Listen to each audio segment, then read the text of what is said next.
안녕하세요. 이호석입니다. 오늘은 2022년 2월 21일 이호석이 시작하도록 하겠습니다. 내용을 빨리 전해드리기 위해서 이렇게 진행을 하도록 하겠습니다. 오늘 제목은 생각의 방식을 완전히 바꾸라고?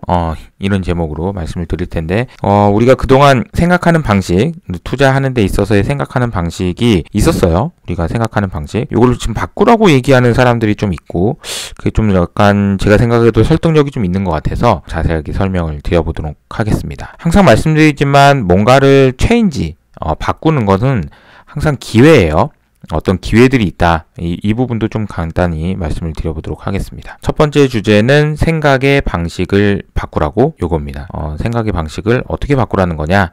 요 내용을 말씀드려보도록 할게요. 결국은 우리가 이제 연준에 대한 이야기가 될 텐데 연준은 FOMC 의사록의 내용을 하나씩 좀 다시 한번 점검해 보면서 말씀을 좀 드려보도록 하겠습니다. 크게 보면은 인플레이션, 고용, 그리고 양적 긴축, QT죠. 그리고 이제 커뮤니케이션 그리고 금융 불안정 이렇게 돼 있는데 우선 인플레이션에 대해서 보면은 발언을 몇 명이나 했냐 이 내용인데요. 상당수의 의원들이 뭐라고 얘기했냐면 인플레이션의 경로가 매우 불확실하며 상방 위험이 크다. 위로 올라갈 것 같다. 상방 위험 영어로 얘기하면 업사이드 리스크 이렇게 얘기할 수 있겠죠. 업사이드 리스크가 크다. 뭐냐면 내가 생각했던 것보다 더 클 것 같아.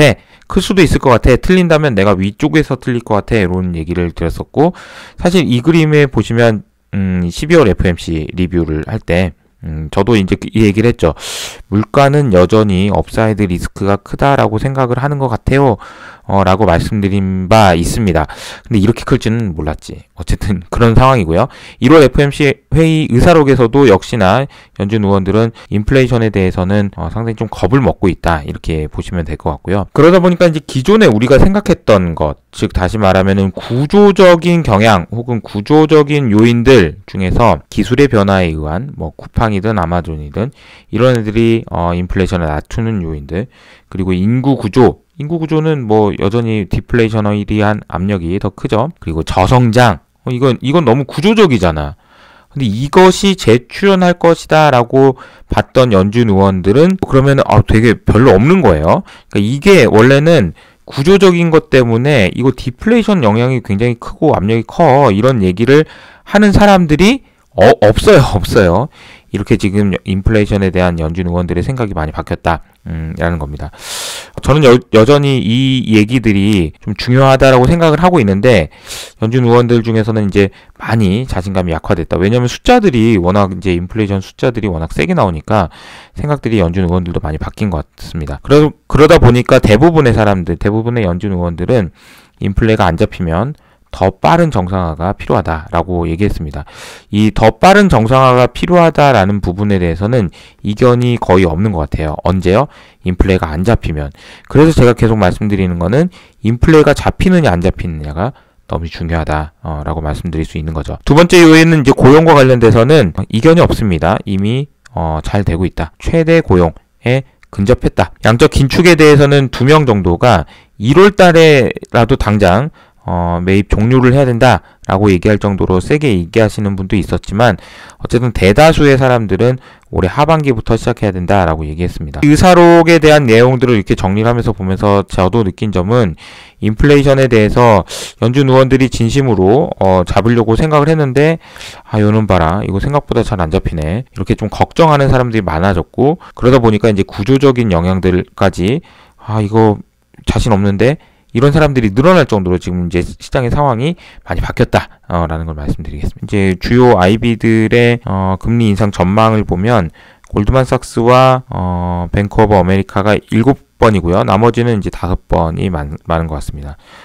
2023년에는 이런 식으로 올려야 된다라는 얘기들이 지금 있는 거죠. 이외에 이렇게요.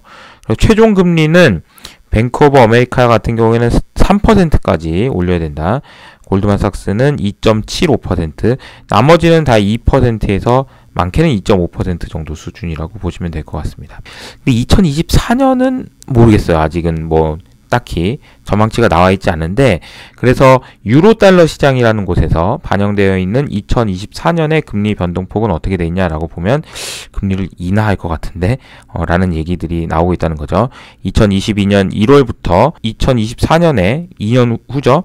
금리를 어떻게 될 것 같니? 라고 이제 전망치를 보면 다른 것들은 올라갔는데 2024년에는 금리가 낮아질 것 같다라고 생각하고 있고, 오히려 이제 금리가 더 2023년보다 더 낮아질 거다. 즉 다시 말하면 2023년, 2022년, 2023년에는 금리를 이렇게 많이 올리면 이 언젠가쯤에는 리세션이 오든 뭘 하든 그래서 금리를 낮춰야 되지 않겠냐, 이런 생각을 지금 하고 있다라는 거죠. 금리를 계속 올리게 되면 어느 한계 수준이 올 거고요. 그 한계 수준을 넘어서게 되면 금리는 경기는 위축될 수 있다, 혹은 리세션이 올 수 있다, 이런 얘기들을 반영하고 있는 거다라고 보시면 될 것 같습니다. 제가 이제 생각의 틀이라는 말씀을 드리고 졸탄 이분이죠. 제가 이제 지난 주 중에도 이제 한번 말씀을 드렸는데, 이분이 쓰신 보고서가 상당히 좀 충격적인 내용들이 포함되어 있어서 그 내용에 대한 설명을 드리겠습니다. 이분이 얘기하는 거는 이거예요. 한마디로 얘기하면 경기 침체 없이 물가를 볼커 방식으로 잡으려면 어떻게 되냐, 이건데요. 크게 이제 두 가지를 얘기를 했습니다. 그래서 연준이 뭐 이런 식으로, 그래서 페드 풋하고 페드 콜이 뭔지 이걸 좀 설명을 좀 드려보도록 할게요. 오랜만에 이제 칠판을 가져왔습니다. 경기 침체 없이 인플레이션을 잡으려면 어떻게 해야 되느냐, 이런 얘기가 되겠습니다. 우선 첫 번째는 연준이 자산 가격의 목표 수준을 가지고 있어야 된다라고 표현했습니다. 어디까지 올라도 되는지에 대해서 좀 감을 잡고 있어라, 이런 얘기죠. 참 이게 무슨 뭐 애널리스트 목표가도 아니고 연준한테 이런 걸 요구한다는 것 자체가 좀 신선하긴 합니다. 신선하긴 해요. 근데 사실 더 신선한 건 요거였어요. 그동안 우리에게 익숙한 것은 연준의 풋이었습니다. 연준의 풋. 그런데 이분은 연준의 콜을 얘기를 하고 있어요. 그래서 참 이게 무슨 말인가, 저도 이제 한참 고민을 하다가 그 내용을 좀 설명을 드려보도록 할게요. 이제 연준의 풋을 설명을 드리면, 풋 옵션을 아셔야 돼요. 오른쪽이 X축이 가격이고요, Y축이 이제 수익이라고 보면, 내가 어떤 주식을 들고 있다라고 얘기하면 이렇게 됩니다. 내가 주식을 들고 있어요. 주식을 들고 있어요. 그러면 수익이 이렇게 나는 거죠. 그런데 여기다가 플러스 풋 옵션을 가지고 있으면 어떤 식으로 되냐면요. 풋 옵션을 가지고 있으면 주가가 빠졌을 때 이익이 나요. 그래서 그림을 그리자면 이렇게 됩니다. 그래서 이게 보면, 자, 이쪽 부분에서 이익이 나기 때문에 여기서 이게 손실 나는 거를 커버를 해줍니다. 이게 손실이 안 나게, 이만큼 손실 나는 것만큼 여기서 이익이 나는 거죠. 그래서 이걸 두 그림을 합쳐보면 어떻게 그림이 그려지냐면요. 좀 짧게 그려볼게요. 보통 이제 주식 들고 있으면 이런 식으로 가는데, 주식과 콜옵션을 같이 들고 있으면 여기가 막히는 거예요. 이게 막히는 겁니다. 그리고 여기가 이익이 이렇게 나는 거죠. 그러면 이익은 좀 덜 날지 몰라도 손실은 제한적이야 라고 얘기할 수 있는, 이게 이제 패드의 풋, 연준의 풋 옵션, 그러니까 연준이 막아줄 거야 라고 생각할 때 이런 그림이 나옵니다. 그런데 연준이 콜, 그러면은 이게 반대로 그려야 되거든요. 이렇게 주식을 들고 있으면 어떻게 돼요? 이렇게 되고요. 콜 옵션을 이제는 판 거예요. 그래서 어떤 식의 그림이 그려지냐면 이런 식의 그림이 그려집니다. 그러면 이제 이 두 개를 합쳐보면 어떻게 그림이 그려지냐면, 여기다가 그려볼게요. 주식을 들고 있을 때는 이렇게 되는데, 내가 콜옵션을 팔았기 때문에 이거 이익 나는 만큼 손실이 나는 겁니다. 손실이. 이쪽 이익이 없어져요. 그래서 그림으로 그려보면 어떤 그림이 되냐면 이런 그림이 되겠습니다. 이만큼은 이익이 안 나고요. 이익이 안 나, 여기서부터는. 근데 여기서는 손실, 이런 식으로 손실이 뚫려 있는 거죠. 자, 그러면 이 그림과 이 그림의 차이를 설명하기 위해서 제가 좀 고민을 해봤거든요. 요거는 연준의 풋이 있을 경우고요.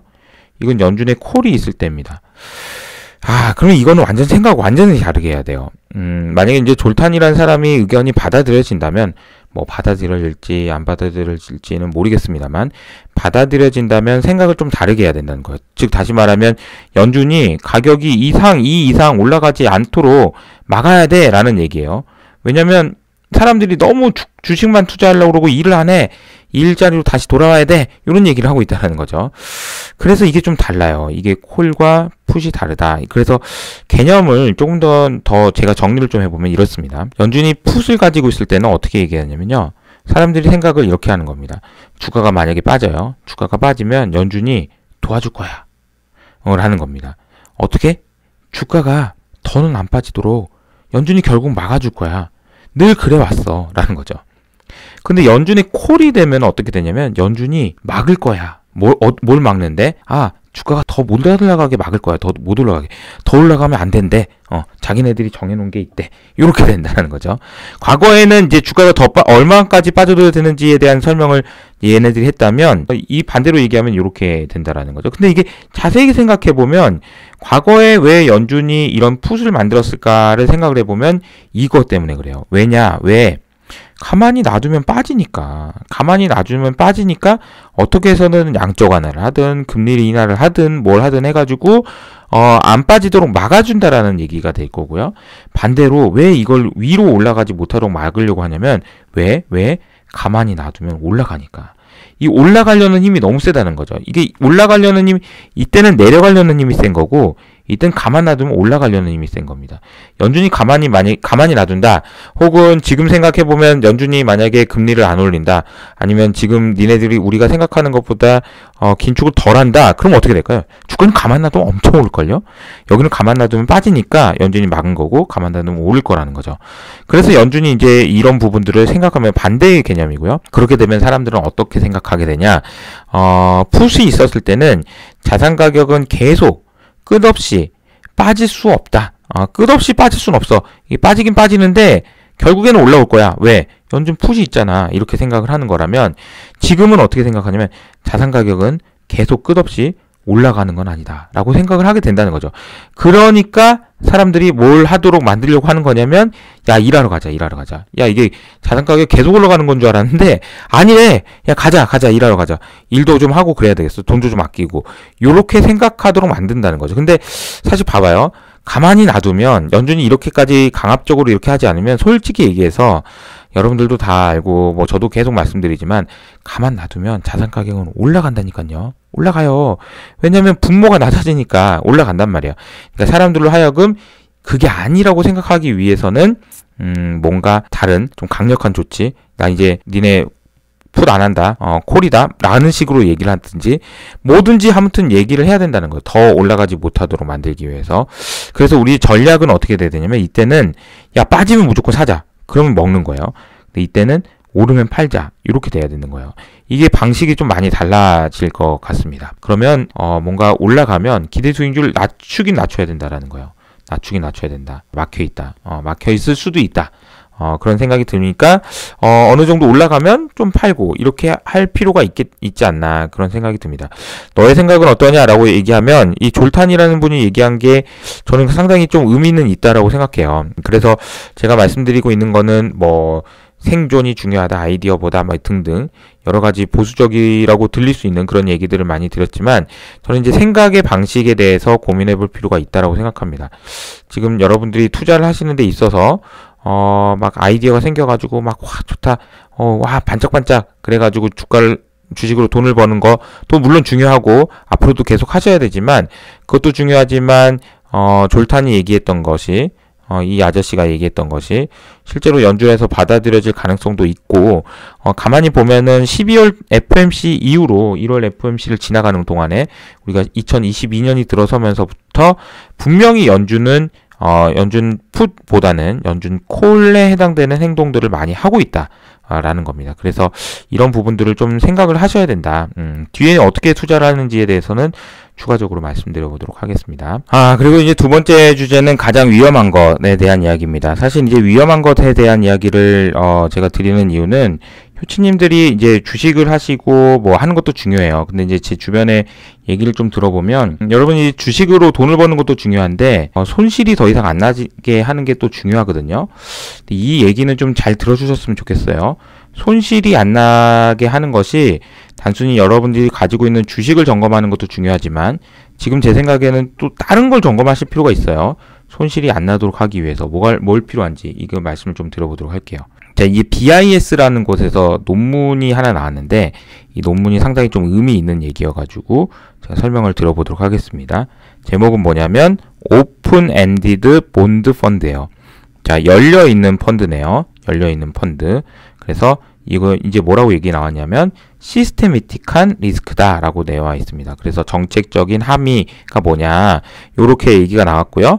실제로 내용을 보면은 이 오픈 엔디드 펀드가 상당히 위험하다라는 얘기를 지금 하고 있습니다. 개인적으로 지난번에 제일 위험한 거는 뭐냐라고 얘기하면 유동성 리스크다라고 얘기를 했었는데 그것과 일맥상통하는 얘기고 이 얘기를 통해서 여러분들한테 꼭 전달해드리고 싶은 내용이 있어서 간단하게 좀 설명을 드려보도록 할게요. 우선은 이 그림부터 한번 보시죠. 개방형 채권 펀드예요. 오픈 엔디드 채권 펀드라는 거는 개방형 채권 펀드예요. 이게 규모가 상당히 크네. 이 규모가 보시면, 뭐야, 5배, 6배 커졌네, 6배. 어마어마하게 커진 거죠. 개방형 채권 펀드. 근데 이 개방형 채권 펀드라는 게 뭔데? 이렇게, 궁금해 하신다면 제가 설명을 좀 드려볼게요. 이 그림인데요. 이게 돈 내놔! 이런 겁니다. 지금 보면은, 눈사람한테 드라이기를 가져와가지고, 돈 내놔! 그러면 이거 죽인다는 얘기잖아요. 그래서 돈 내놔! 요 얘기라고 보시면 되는데, 자, 그럼 개방형 채권 펀드가 뭔데? 라고 생각해보면, 자, 오픈 엔디드 펀드? 이렇게 볼까요? 라고 보면, 자, 여기에다 이제 돈을 넣은 사람이 있을 거 아니에요? 요 돈을 넣은 사람. 요게 이제 투자자죠. 투자자가 여기다 돈을 넣습니다. 근데 이제 오픈 엔디드 펀드에서 자, 이 돈을 받아가지고 어디다 투자했냐면은, 채권에다 투자를 했어요.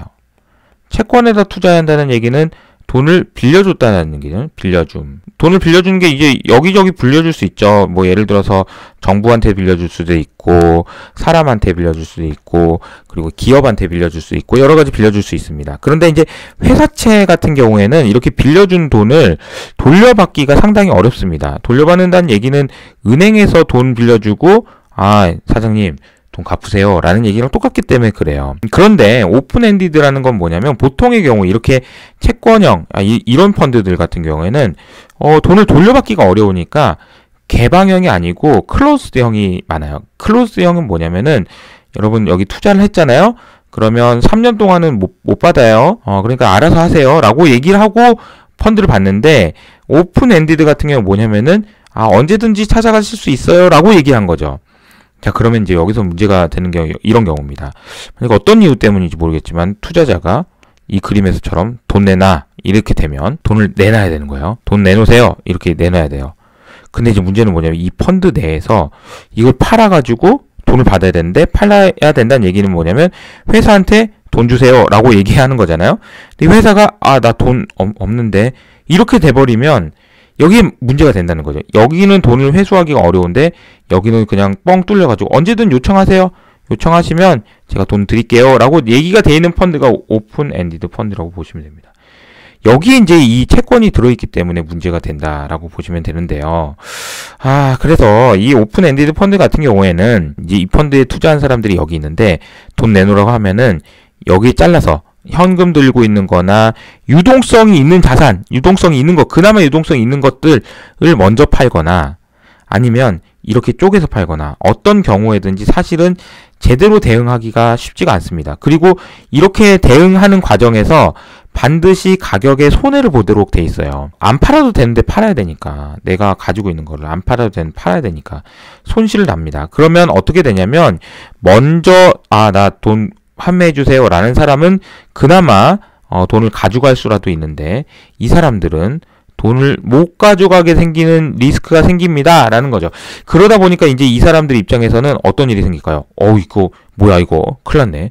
돈 빨리 해야 된다. 그래서 우르르 가서 돈 찾으러 가면 아예 이거는 그냥 와르르 무너져 내리는 그런 일들도 발생할 수 있다라는 겁니다. 그래서 네가 진짜 하고 싶은 말이 뭐냐 라고 물어보신다면 자, 이 그림은 좀 간단하게만 소개해드리면 빨간색은 신흥국 펀드거든요. 이 그림을 보시면 가격은 선진국 펀드처럼 회사채 펀드입니다. 가격은 올라갔어요. 근데 재미있는 것은 아이러니하게도 돈은 안 들어왔습니다. 돈은 안 들어온 거예요. 왜? 불안하니까. 신흥국에 대해서는 아직도 투자자들 사이에서 글쎄 이런 의문을 가지고 있다라는 거죠. 돈을 다시 투자하고 있진 않다. 이 부분입니다. 정말 중요한 건 뭐냐면요. 정말 중요한 건 여러분들이 투자를 해놓은 것들이 알고 있는 거냐 알고 있는 거냐? 여러분들이 투자를 했는데 어떤 펀드에 투자했어. 근데 그 펀드가 뭘 투자하는지 모르는 거, 요게 이제 문제가 될 수 있거든요. 그러니까 아까 제가 말씀드렸던 누군가는 회수를 돈 주세요 라고 얘기하기 전에 사실은 여러분들이 지금 점검을 좀 해보셔야 돼요. 여러분들이 가입한 펀드들 있잖아요. 펀드들한테 직접 이제 이 녀석이 물어보라고 그러던데요? 라고 얘기하면서 그 펀드에 혹시 뭐 가지고 있어요? 라고 꼭 물어보셔야 됩니다. 꼭 물어보시고 뭐라고 얘기를 해야 되냐면 그거 만약에 제가 환매하라고 그러면은 금방 팔 수 있는 것들인가요? 그렇게 한번 물어보세요. 그러면 대답이 이런 대답이 나올 수 있습니다. 그럼요. 이틀 있다가 바로 드릴게요. 만약에 판매하신다고 그러면 이틀 있다 드릴게요. 라고 하는 게 있고, 뭐 예를 들어서 한 15일 정도는 걸리는데요. 라고 얘기하는 게 있다면, 일단, 잠깐만, 그러면 이거 뭐 들고 있는데요? 라고 얘기하고, 이게 이런 펀드가 얘는 지금 이것도 들고 있고 이것도 들고 있는데 이거는 당장 팔기는 좀 어려워요. 요런 얘기가 만약에 나온다라고 얘기하면 그러면 퀘스천 마크를 2개 정도 찍어가지고 미리 좀 판매를 해놓을까? 라는 거를 검토해 보시기를 추천해 드립니다. 그냥 무조건 다 파세요! 라는 얘기 절대 아니고요.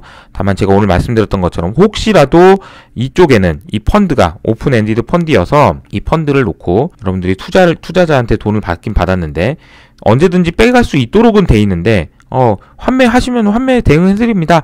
돈 달라고 하면 돈 드릴게요. 라고는 돼 있는데 이쪽에 투자해놓은 돈들을 회수하기가 상당히 어렵다. 라고 되면 요런 펀드는 조금 약간 좀 문제가 될 수도 있다. 지금 현재 상황에서는 이런 일들이 벌어진다는 게 아니고요. 벌어진다는 게 아니고 사실 요거는 좀 검토를 해보실 필요가 있다. 오히려 사실 주식은 이런 리스크가 없기 때문에 괜찮아요. 근데 여러분이 투자한 돈들 중에서 혹시라도 문제가 되는지 여부를 판단을 꼭 해보셨으면 좋겠다라는 말씀입니다. 자, 그리고 이제 마지막으로는 세이브 코스피의 의미에 대한 이야기를 좀 마지막으로 해보도록 하겠습니다. 제가 이제 세이브 코스피 운동을 계속 하고 있는데 제가 이걸 하는 진짜 이유에 대한 이야기를 좀 밸류에이션 측면에서 말씀을 좀 드려보도록 할게요. 주가는 그래도 다행스럽게도 시장이 안정세를 찾고 있는 모습입니다. 그나마 우크라이나 이슈 있고 한데도 불구하고 외국인 기관 수급이 오히려 매수가 많이 찍혔어요. 이 이유에 대해서도 고민을 좀 해볼 필요가 있겠지만 어쨌든 주가가 이 정도 수준이면 2,600 정도 수준이면 싸긴 싸다 이렇게 생각할 수 있다라는 거죠. 그래서 여러 가지 어려움에도 불구하고 주가가 지난주 흐름은 상당히 긍정적이었다라고 평가를 할 수 있을 것 같고요. 2,650 이 정도 수준에서 왔다 갔다 하지 않겠나 이런 생각입니다. 이러다가 3월 이때쯤이면 이제 3월이잖아요. 3월 FOMC 회의 전후로 해가지고 위로 갈지 아래로 갈지는 그때 이제 상황 봐서 이제 판단을 해야 될 것 같고요. 위든 아래든 뭐 열려 있다라고 보시는 게 맞지 않나 그렇게 생각합니다. 뭐 지수에 대한 전망을 부끄럽지만 이렇게 정리하고요. 수급을 보니까 코스피 같은 경우에는 지난주에 외국인이 7천억이나 샀어요. 그리고 기관이 3천억 정도 샀습니다. 그리고 개인이 1.2조 정도 매도했는데 이거 보면 좀 약간 안타깝지만 이게 또 바닥인가 이런 생각을 하게 만드는 그런 수급의 행태였습니다. 물론 여러 가지로 뭐 우크라이나가 어떻게 되고 뭐 등등 여러 가지 문제들이 있다라는 것은 분명하지만 그럼에도 불구하고 수급을 보면은 이거 개인들이 이제 지쳐서 나가나 그럼 또 외국인들이 사가지고 주가 오르나 이런 생각을 하게 만드는 그런 움직임이었다라고 보시면 될 것 같습니다. 제가 이제 세이브 코스피를 하는 이유에 대한 설명을 좀 드려볼게요. 지금 현재 기준으로 18,500분 정도가 청원에 참여를 해주셨습니다. 저는 이제 막 이런 세이브 코스피 운동을 하면서 많은 생각들을 하게 되는데요. 개인적으로 이제 김규식 변호사님하고 같이 여의도에서 별짓을 다 했는데 기억하시는지 모르겠어요. 2020년 7월 달에 제가 이제 이 보고서를 통해서 SK증권에 있는 동안에 보고서를 통해서 ERP에 대한 설명을 자세하게 드린 적이 있습니다. 그러면서 ERP라는 건 뭐냐면요. 여러분, 여기 이제 채권에서요. 여기 주식으로 넘어올 때 담벼락 같은 거예요. 라고 얘기를 했었습니다. 담벼락 같은 거. 야, 엄마가 주식하지 말라고 그랬어. 트럼프가 이상하대. 코로나가 어떻대. 이런 위험한 것들이 있잖아요. 그 위험한 것들을 보상해주고 채권이 0.2% 정도밖에 안 되는 수익률이 안 되는데 1%밖에 수익률 안 주는데 주식으로 넘어가려면 야 이만큼은 보상해줘야지 넘어가지라고 얘기하면서 제가 그래서 요걸 여기서부터 여기까지를 뭐라고 얘기했냐면 담벼락 이렇게 얘기했고 요게 사실은 ERP예요. 주식한테 요구하는 수익률이에요 라고 얘기했던 거 기억나시나요? 그러면서 제가 이 설문조사를 통해서 얘기했던 게 뭐냐면은 코로나 이전과 이후를 비교했을 때 리스크 프리 레이트 그러니까 이제 채권의 수익률이죠. 수익률이 1.4에서 0.8로 낮아졌습니다. 그리고 에쿼티 리스크 프리미엄도 보니까 1.5%나 낮아졌어요. 그러니까 이렇게 낮아진 걸 적용해 보니까 적정 PBR이 0.6에서 0.9까지 올라가더라고요. 라고 얘기를 한 거죠. 그래서 0.9까지도 올라갈 수도 있어요. 0.9배까지 라고 했던 게 2020년 7월 보고서의 내용이었습니다. 지금 보면 참 당연한 거 아니야? 라고 생각할 수 있지만 그 당시만 해도 이게 좀 이슈가 됐었어요. 0.9배까지 어떻게 가냐?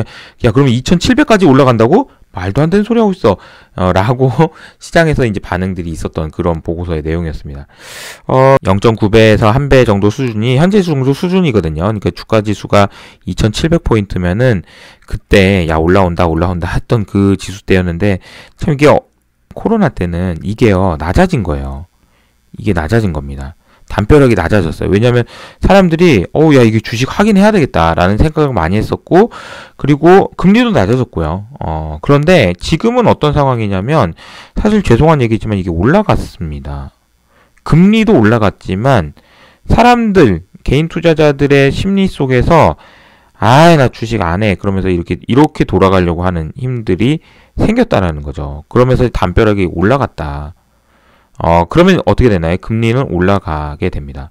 이게 이제 금리가 올라가게 되면 안타깝지만 적정 주가는 내려오게 돼 있습니다. 요게 중요한 포인트예요. 그럼 다시 금리를, ERP를 낮출 수 있는 방법 없을까요?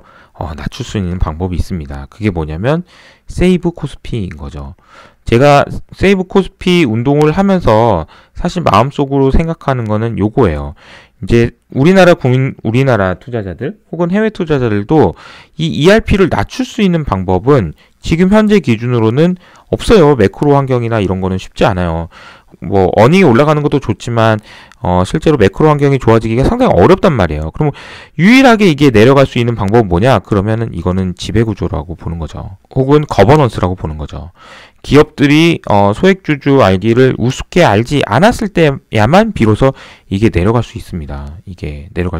이게 너무 중요한 이야기입니다. 그래서 제가 세이브 코스피를 하는 진짜 이유는 어떻게 보면은 이 ERP를 이런 운동 자체가 ERP를 낮추게 되고 ERP를 낮추는 것이 우리나라 코스피의 적정 주가를 올리는 효과가 있기 때문에 그렇다라고 말씀드릴 수 있다라는 거죠. 자, 그러면 4분기 실적 시즌이 이제 마무리가 됐어요. 그래서 우리 유명한 연구원님 그래서 일단 내용을 보면은 참 이 멘트가 참 웃기죠. 어닝 쇼크인데 예상 수준의 어닝 쇼크라고 했습니다. 참 그래서 인상적인 보고서의 제목이에요. 어닝 쇼크인데 예상 수준이다. 매출액은 컨센서스를 상회했지만 영업이익과 순이익은 10%, 18% 하회했다. 그런데도 불구하고 예상된 수준의 어닝 쇼크였다. 어닝 쇼크인데 예상됐어요. 그렇게 봤고요. 그 구체적인 내용을 좀 보면은 매출액은 서프라이즈, 근데 영업이익과 순이익은 좀 쇼크가 났다. 그리고 이제 그림을 보면 4분기에는 좀 약간 어닝 서프라이즈가 나오는 기업의 숫자가 적긴 해요. 17년 4분기, 18년 4분기, 19년 4분기, 20년 4분기, 이번에도 마찬가지. 그래서 과거랑 비교해 보면 그냥 뭐 예상 정도 수준이었다라고 볼 수 있다라는 거죠. 근데 여기서 이제 중요한 건 뭐냐면 실제로 보면 반도체 섹터하고 반도체 이외의 섹터를 보면 반도체 섹터는 지금 어닝 컨센서스가 올라가잖아요. 반도체 이외의 섹터에서는 지금 빠르게 낮아지면서 전체적으로 영업이익 컨센서스가 낮아지고 있긴 한데 전체 2022년 영업이익 컨센서스의 전반적인 변화를 보면 역시나 반도체가 먼저 맞고 올라오고 있다라는 말을 하고 있고요. 반대로 반도체 이외의 쪽은 올라가다가 지금 떨어지고 있다라는 겁니다. 그래서 반도체가 사실은 상대적으로 주가가 견고했던 이유에 대한 설명일 수 있을 것 같고 향후에도 상대적으로는 좋지 않을까 그런 생각을 하게 만드는, 이렇게 될지 이렇게 다시 빠질지는 모르겠습니다만 그런 그림이 될 수 있을 것 같고요. 영업이익 전망치, 연간 영업이익 전망치가 어떻게 움직이는지도 한번 보시면 좋을 것 같아요. 전체적으로 이익 전망치는 이렇게 빠지고 있는데 220조 정도가 예상 이익입니다. 근데 보시는 것처럼 반도체가 75조예요. 그러니까 220조 중에 75조가 여기고요. 은행이 28조입니다. 그러니까 은행 반도체만 해서 이제 100조를 차지하고 있네요. 나머지 보시면 운송이 12조, 그리고 좀 큼지막한 거 보면 화학이 이제 10조인데 최근에 이게 많이 낮아지고 있죠. 에너지 9조, 그리고 이제 조선은 이제 본전만 하면 좋겠다 이런 생각인 것 같고요. 자동차도 19조인데 자동차도 어닝 추정치는 좀 낮아지고 있습니다. 건설이 좀 많이 낮아지고 있고요. 그리고 소매 유통도 좀 안 좋네요. 필수 소비재 안 좋고요. 소프트웨어도 안 좋습니다. 자, 그러면 좋아지는 섹터는 뭐냐? 그렇게 보면은 좀 눈에 띄게 좋아지는 것들이 은행이고요. 은행 2022년 연간으로요. 증권이고요. 보험입니다. 사실 그러면 금융 섹터들이 어닝 추정치만 놓고 보면 그래도 좋은 흐름을 보여주고 있다. 그리고 이제 최근에 실적 나오고 주가가 좀 반등하고 있는 운송 섹터도 좀 괜찮은 상황인 것 같고요. 그런데 이제 문제는 뭐냐면 이것만 가지고 투자하기 상당히 좀 어려운 건 뭐냐면 이렇게 시크리컬 같은 경우에는 이제 화학도 뭐 그렇지만 상사 자본주도 그렇고요. 외부 요인에 따라서 상당히 그 어닝 추정치가 변동성이 커요. 그러니까 이것만 보고 여기가 좋구나라고 해서 투자하기는 좀 애매하다라는 거고요. 좀 더 구체적으로 유명관 연구원이 강조해서 얘기했던 것 저도 동의하는 게 뭐냐면 애널리스트 분들도 사람이기 때문에 실적 전망을 하기 있어서 제일 중요하고 제일 잘 맞출 수 있을 때 실적을 전망하려고 하는 게 크지 않겠어요? 당연히 그렇죠. 그러다 보니까 실적을 맞추고 싶단 말이에요. 어떻게 하면 맞출 수 있나 그런 생각을 한단 말이에요. 그럼 언제 하게 되냐면 4분기 실적 발표할 때 회사가 공식적으로 우리 회사는 이러쿵 저러쿵 해가지고 2022년에는 이런 생각을 좀 하고 있습니다 라는 얘기를 듣고 하고 싶겠어요? 듣기도 전에 먼저 하고 싶겠어요? 당연히 듣고 하고 싶겠죠. 그러면 2022년 그러니까 올해 사업계획을 발표하면서 회사가 전망하는 그 숫자들이 나왔을 때 바꾸는 숫자들은 의미가 있다. 다시 말하면 지금 어닝 추정치가 올라가고 있는 거는 회사 얘기를 잘 듣고 정말 제대로 고민해서 나온 숫자일 수 있다. 그렇기 때문에 실적 전망치가 올라가는 여기 검정색이네요. 올라가는 애들은 좀 참고해 볼 필요가 있다. 그래서 보면 여기 운송, 그리고 이제 은행, 그리고 이제 반도체, 그리고 이제 통신 서비스 뭐 등등이 좀 있습니다. 필수 소비재도 조금 올라갔고요. 그래서 이 내용들이 어떤 내용인지를 여러분들이 한번 좀 찾아보실 필요는 있겠다라는 생각이 좀 듭니다. 자, 오늘은 뭐 크게 세 가지를 말씀드렸습니다. 첫 번째는 생각의 방식을 좀 바꿔야 될 필요도 있다. 연준의 역할이 좀 바뀔 가능성에 대해서 우리가 좀 생각해 봤고요. 그리고 리스크가 뭐 있는지, 여러분들이 이제 주식도 중요하지만 여러분들이 투자한 어떤 펀드에서 어떤 기준으로 어떤 질문을 하셔가지고 걸러낼 게 있으면 좀 미리 걸러놓는 게 좀 필요하다라는 걸 말씀드렸고요. 세 번째는 이제 코스피, 최근에 이제 시장 흐름, 그리고 세이브 코스피의 의미, 그리고 이제 그 중에 이제 만약에 찾는다면 어떤 종목들을 찾는 것이 유효한지에 대해서까지 설명을 드렸습니다. 마무리 인사하도록 할게요. 당신이 효친이라는 것이 항상 자랑스러울 수 있도록 끝까지 초심 잃지 않고 최선을 다하겠습니다.